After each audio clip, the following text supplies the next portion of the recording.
తెలుగులో మనం ఇలా అంటూ ఉంటాం, అతను నాకు చెప్పాడు అతను లేటుగా వస్తున్నాడని. ఆమె నాకు చెప్పింది ఈరోజు లేటుగా వచ్చాను.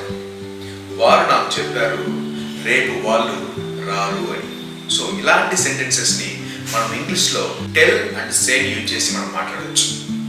For example, he told me that is coming late. అతను నాకు చెప్పాడు అతను లేట్గా వస్తున్నాడని. She said to me that she came late. They told me that they will not attend tomorrow. ఇక్కడ టెల్ని సేని రెండింటిని ఒకటే సందర్భంలో యూజ్ చేస్తాం.